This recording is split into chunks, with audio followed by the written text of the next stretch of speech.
Good evening. My name is PJ Capozzi. I'm Superintendent of Schools for Meridian 223. Hi, I'm Christine Yeoman. I'm a board member and vice president of the board. What we're going to do in the next few minutes is summarize what took place at the September board meeting so that anyone that was not in attendance can know the important business that got done and the updates that need to be communicated to our community. Two big hearings took place tonight, and what hearings are formal processes that we need to go through, sometimes dictated by state code, that communicate to our community and to our taxpayers important things that are going to take place. And so our two hearings tonight were a budget hearing, which we adopted our annual budget. If anyone's followed along on the website or on Facebook, you can see that we've done a great deal of work with our budget this year. It's been relatively consistent in terms of what we projected from early May through the adoption of the budget today. Important data for everyone to understand is that this year we'll have a fund balance of about $600,000. What that means in normal speak is that the money that we bring in through a collection of property tax and money through the state will exceed the amount that we expend by $600,000, or that is our projection. That seems great, and it's a good dollar figure. However, what people need to be aware of is that over the next 2 years, that dollar figure goes down to around $100,000 or less than $100,000. So while we're in a comfortable spot currently, unless there's dramatic change in EAV or state funding, we still have to be very judicious in how we spend our money and the decisions that we decide to make. I don't have any different Okay. comments. The second hearing was a BINA hearing. What a BINA hearing is whenever the district intends to sell bonds that are not subject to referendum, there has to be a hearing by law which should communicate openly with the public what we're going to sell bonds for and why. In this case, we're going to sell health, life, safety bonds. By statute, we have to have an architect come into our building every 10 years and perform a survey to say what is up to code, what is not up to code. Anything that is not up to code, the architect recommends to the board that gets fixed. The board would approve that. It then goes on to the Regional Office of Education to ensure that the architect did their job appropriately, and everything that they recommended for fixing needs to be fixed by code. If the ROE approves it, it then goes on to the State Board of Education. It's a fairly thorough and rigorous process. Our initial projections from our architect is that we have $9.3 to $9.6 million worth of work just to get our buildings up to code. So our job as a board and as a superintendent is to take that recommendation and to really thoroughly vet it to make sure that there wasn't anything additional put in there that we could potentially not spend money on. And once we go through that process to figure out how we can expend the money in a way that's the wisest in terms of using taxpayer dollars and not putting additional burden. So today, for our BINA hearing, we had a financial advisor from PMA come in, who the district contracts with, to explain how we can take our bonds and our current debt, restructure that, and manipulate how we're going to our repayment schedule. So hopefully we can, there's strategies that exist that we can do over $9 million worth of work to our building without increasing taxes and changing the tax rate. So over the next month to 2 months, we'll continue to investigate this, hopefully being great stewards of taxpayer dollars while also bringing our buildings up to code to best serve our students. And we have a meeting scheduled in October to go over the specifics of what we might decide will be fixed or not fixed in the district. We also were able to recognize one community member and one teacher for outstanding work this month.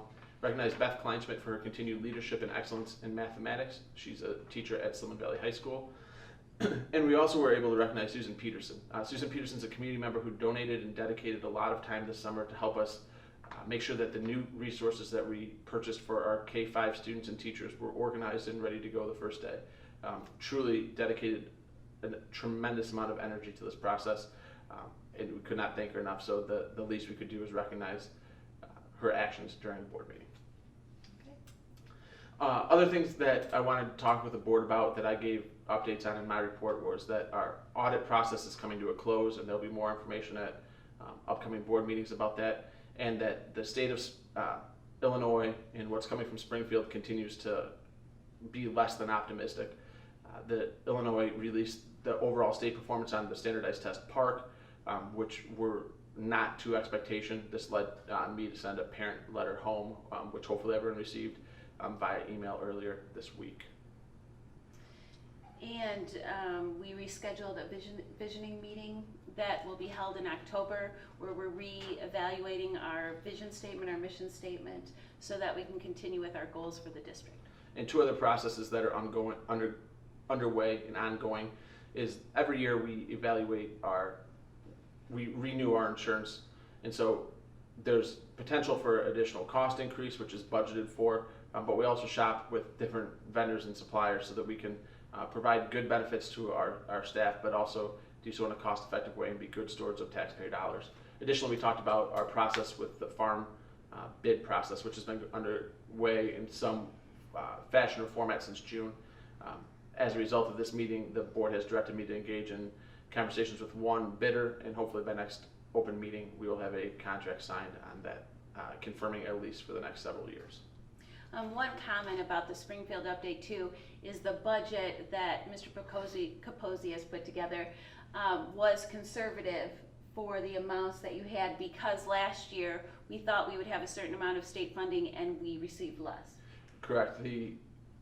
Currently the reports out of Springfield are that we should budget for 92% of what's entitled to us to come to us, which again, just think about that number, 92%, so that we're already being short 8%. What we've budgeted this year is for 90.5% in case the state does not fulfill their stated expectation, which is what occurred last year when they said they were going to fund us at 89% and fund us at 87%.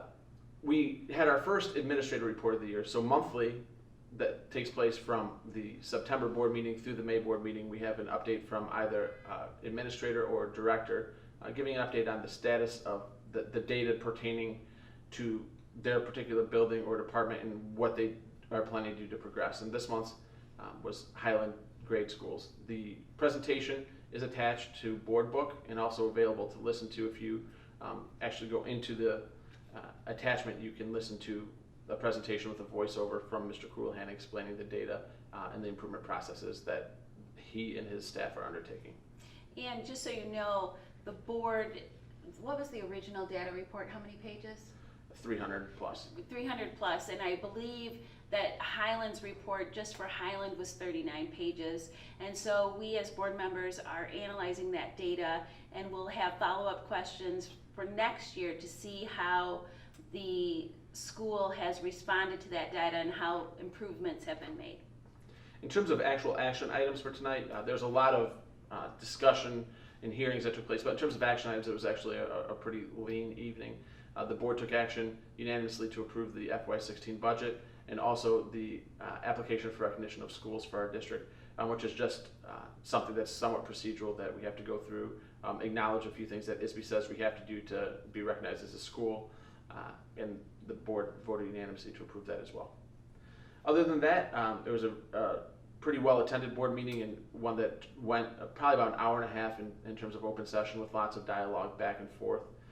Additional things that I want to mention that were not necessarily action items or major items is that we had 3 board members, Tim DeVries, Ms. Yeoman, and Ms. Huber, recognized for their attendance at professional development for board members. And so one thing that I really want to be sure the public understands is that board members don't just show up to one meeting a month and vote on a few things and leave. There's professional development involved in it.